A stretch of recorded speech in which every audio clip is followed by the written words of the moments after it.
The Persona franchise has a rich musical history. Each of the mainline entries charts its own course through the sea of musical styles, taking an entirely different genre of music and making it part of its core identity, with spin-offs usually following suit. Persona 3 was full of rock and roll, Persona 4 leaned heavily into Japanese pop, and Persona 5 is dripping with acid jazz. Each mainline entry sets the tone, which its spin-offs will then all share. And yeah, the franchise has a lot of spin-offs. A lot of spin-offs. Like, a lot.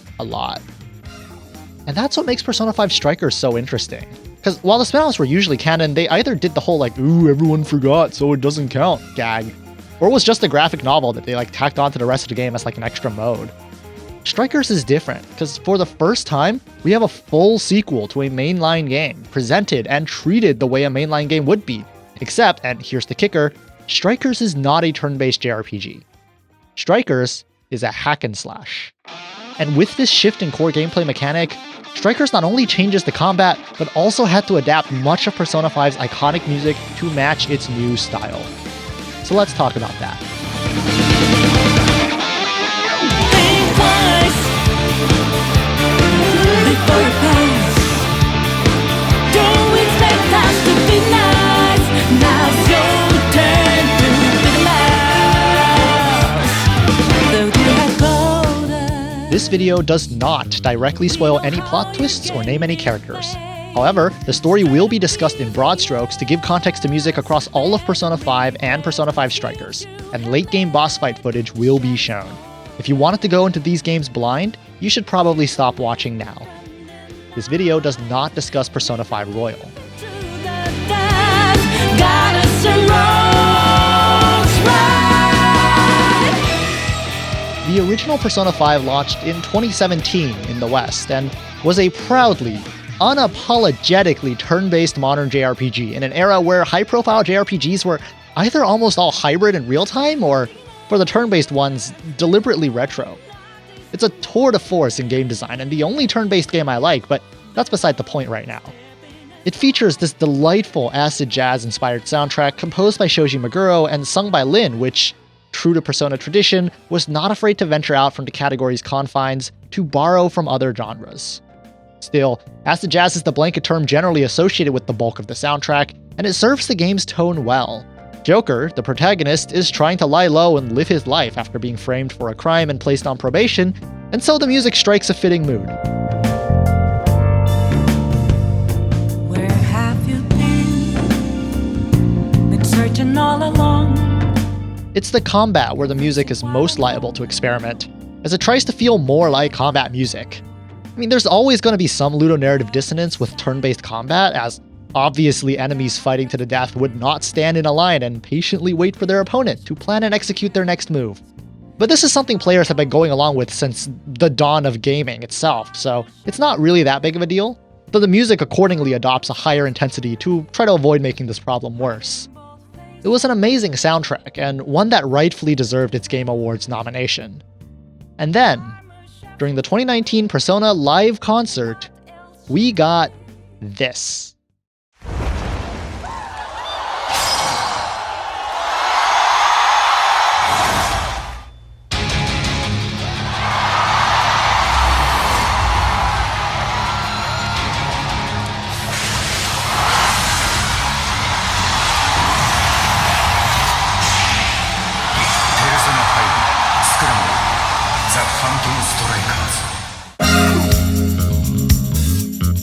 Mismanaged fan expectations at the time resulted in some being disappointed with the announcement that P5S was just another spin-off as opposed to, for example, a Switch port of a mainline game.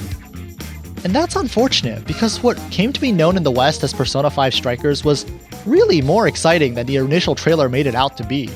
For the first time, a mainline game was getting a direct story sequel. It featured a full-length, multi-act story, significant character development, a narrative-driven campaign lasting dozens of hours, and best of all, it wasn't all immediately forgotten afterwards.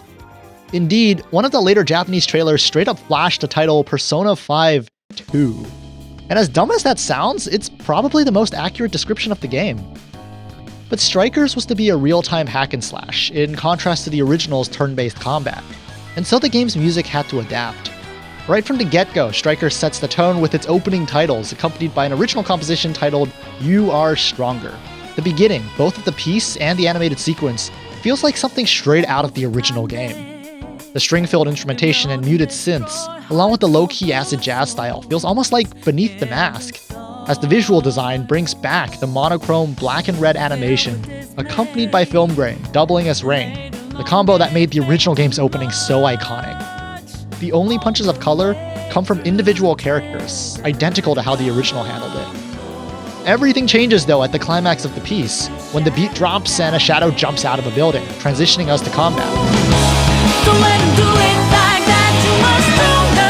The song shifts gears as the electric guitar kicks in, forming a more rock-oriented piece with harsher timbres backing a more intense melody.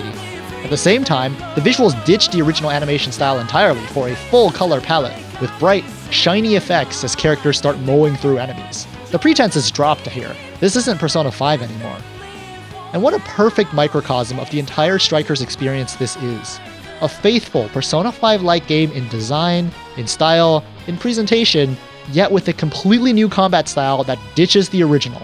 And I love how the instrumentation comes together with the visuals here to sell that. In contrast to the original's acid jazz, both the new pieces and also remixes of old ones will prominently feature rock elements. Expect plenty of electric guitars, weightier and faster drum kicks, higher tempos, and just generally higher intensity throughout. 今回はどっちかというとアクションゲームよりで、テンポアップテンポで力強いイメージで作曲をしましたね。French sociologist Roger Calois categorized the forms of play along two orthogonal axes. Along one, he threw games into competition, chance, simulation, and vertigo. Along the other, play was ranked along a continuous spectrum ranging from structured and bound by rules to spontaneous and tumultuous. It's this second axis that I want to talk about because as Strikers shifts from a turn-based system to a real-time one, the combat moves away from the careful, planned moves inherent to turn-based strategy games, and instead moves more towards chaotic action. Looking towards the examples Calois gives in his book, shifting from games like chess up through fencing, boxing, and athletics, we see an increase in intensity, and this is precisely what the music, in an attempt to reinforce the gameplay and new form of combat, tries to reflect.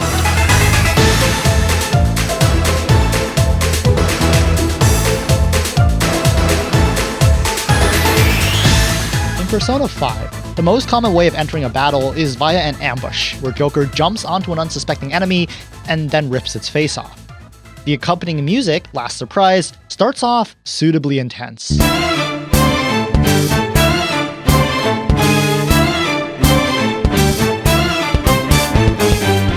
With a strong, sharp opening accentuated with strings, before settling into a groovier, chiller vibe for the battle proper. Try to run me through, hold on, think again, don't you know what In Strikers, this piece, like most others, has been remixed into a rock song, and so its already powerful opening needed to be dialed up even further.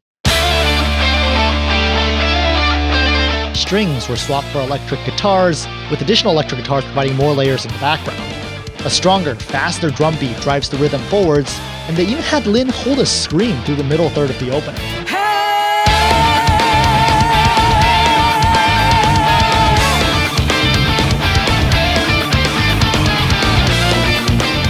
The intensity drops a bit during the verse, but not by much, as the electric guitars and drums stay in throughout the song. run me through, hold on, think again, don't you know what you said? The thing about real-time combat is that there's a lot less sitting around carefully strategizing, since enemies are, constantly trying to kill you. The gameplay is consequently more hectic as you're more liable to be button mashing than reading stats. Elements of chance are diminished or removed entirely, while instead bringing in what Calois may have categorized as vertigo, or the deliberate infliction of shock for amusement. This category, as initially conceived, was intended for physical amusement, a la roller coasters or playground swing sets. But I'd argue that the frantic nature of real-time combat triggers the same type of blood-pumping, adrenaline-fueled response. Rock, as a genre, reflects this intensity back at the player, and so all the musical choices in Strikers play into this distinction. It's fitting, then, that Calois notes the inherent contradiction between structure and vertigo, and between tumult and chance. As Strikers moves up on this axis, it naturally slides over on the other. Take the song Daredevil.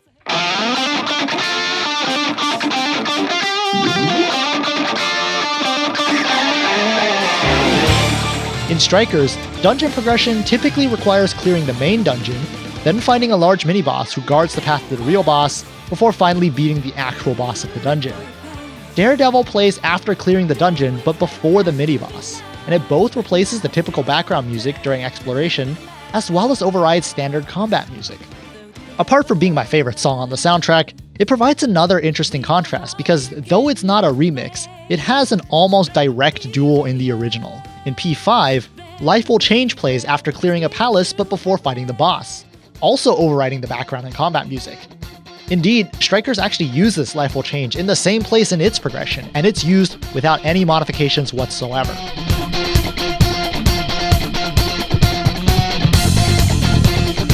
The defining feature of Life Will Change, to me, is that it sounds like the type of song that the Strikers soundtrack is full of. Even ignoring the fact that it starts with an electric guitar, it contains the same type of driving energy, which makes sense.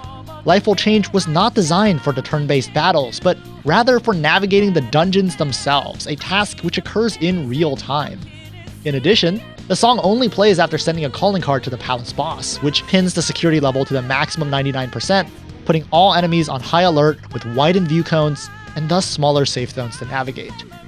The game feel that this accompanies is a much closer match to the gameplay of Strikers than the normal combat, which may explain why this song was brought over without modification. Daredevil then sounds similar because it was meant to serve in the same role, all the way down to the instrumentation itself, as Daredevil mixes strings with electric guitars, just like Life Will Change did.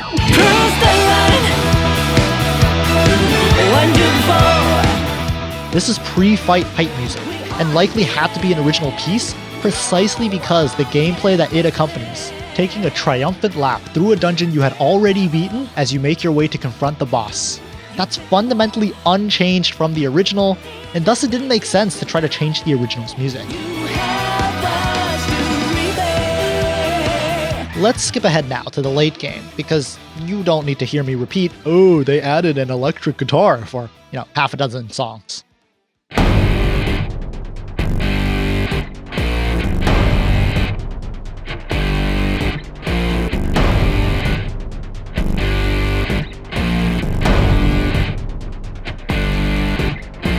If you've played Persona 5, you know this song. It comes, and here's the broad stroke story spoilers I warned you about, during a fight that the story strongly leads you to believe would be the final boss. It was not the final boss. P5 carries forward another proud Persona tradition of springing more content on you when you thought the game was done. And so Rivers in the Desert is actually the penultimate final boss theme. It's such an iconic and recognizable piece of music, and its place in the story is unforgettable. So when in Strikers, the plot repeatedly tells you that you're about to fight the final boss, and then his monologue starts off like this.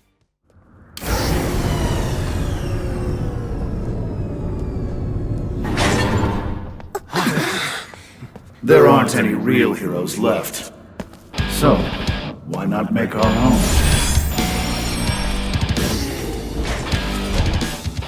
No one who played the original is confused about where they are in the story. This dude is not the final boss, there is obviously more. And the game knows that you know. Throughout the sequence leading up to this boss, there have been cutscenes interspersed that plant the idea that the guy you're fighting may not be the one truly in charge. This didn't happen in the original, but the change makes sense, as the audience is probably not going to fall for the same twist twice anyways. As such, the game just chooses to own it, and the use of music here falls in line. As for the song itself, I do want to talk about the bridge. In the original, this is where the rest of the instrumentation fades out, leaving just the piano and a few other light instruments behind the vocals, which sounds almost angelic by contrast. This tracks with the lyrics, When a cool drop of water suddenly in a song titled Rivers in the Desert. In Strikers, this contrast is accentuated, as all the harsh rock timbre present in the backing instruments drop out entirely, leaving behind a choir singing alongside Lyn to drive home the ethereal quality of the music. When a cool drop of water suddenly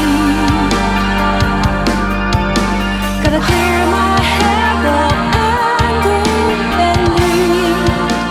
Strikers, thus, has chosen to accentuate and amplify the thematic content of the piece. And this provides a lens through which to view the entire soundtrack. Since the spin-off is more action-focused and less contemplative, the player is expected to be more occupied with the combat and thus is dedicating less headspace to the music. Therefore, the soundtrack has to be less subtle, taking all the qualities it wants to convey and making them brasher and more obvious, as every change has done. Take the song from the second phase of the same boss, Counter-Strike.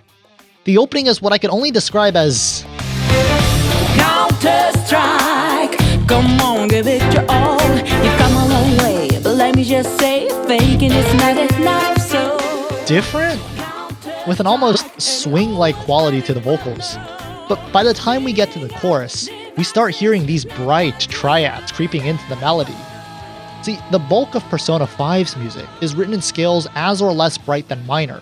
I refer you now to 8-Bit Music Theory's video because he covers this better than I can.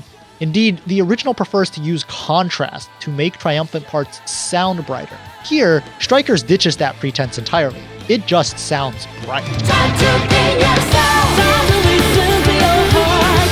Once I get ready to start, can't you see? One last thing to note about Counter-Strike is that its opening contains the same motif as the main menu theme, Strikers.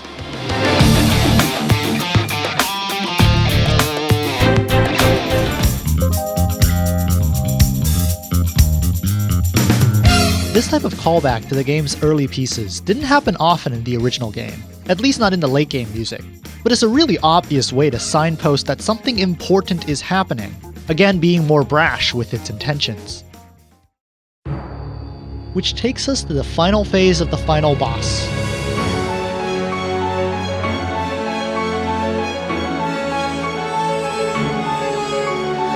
We get the choir in the chorus. We get the bright and strong triumphant sounds.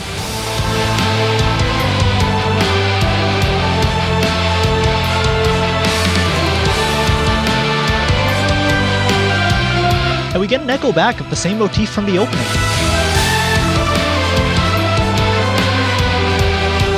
The very one that accompanied the beat drop, marking the transition to combat in the opening animation that I discussed like 10 minutes ago. Don't let 'em do it like that. You must know that all things that make you weak. See, I said that P5 tends not to have as many callbacks in its late game, but that's worth expanding on. Its most obvious motif for use was between Life Will Change and its opening, Wake Up, Get Out There. This sets up a thematic through line. The opening is a call to action, asking you to Wake up there. Raise your voice against liars. Feed your anger like fire. Why does nobody want you? At the conclusion of each palace, as you're about to take down the boss and hopefully make the world a better place, the music then reflects that. So you know that we out there. Swatting lines in the making. Can't move fast without breaking. Can't hold on our life for change. And our voices ring out, yeah. Took a mask off to be free. Falling out in the debris. Now we know that now will change. Your actions throughout the game are themselves a reflection of the opening's promise. The final boss, on the other hand, had its own motifs that are themselves used in the credits, but are separate from the opening. This clearly demarcates the boundaries between the endgame and the rest, but requires time to establish these new motifs during the boss fight itself. By skipping this distinction, Strikers not only removes the cognitive load of absorbing a new theme from the player, but also more directly establishes the final boss itself as the answer to the opening's challenge. This, then, is the culmination of all the compositional choices we've heard throughout the game. Just as the fight itself is the culmination of all the characters had gone through and learned over the course of the story.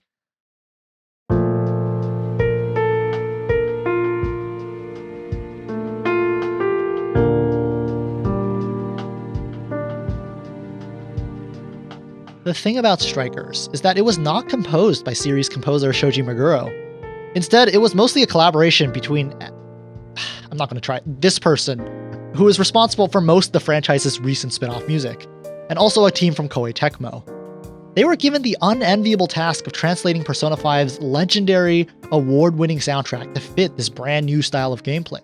And what strikes me is that as much as they changed, they really did manage to still keep it feeling distinctly Persona. Strikers' soundtrack takes the originals and accentuates all of the qualities that made it unique, making the same musical choices but bolder and brasher, both to thematically match the new combat, but also practically, because players would be spending less thought listening to the songs. What resulted was an OST that is clearly still in the same family, but stands well on its own. Ready or not, it's the moment. Better off stepping aside, burning with vengeance and solid with light. Truth buried, when do before we are beaten. No one can question it. Daredevil, you fit the wall. Did you think you could get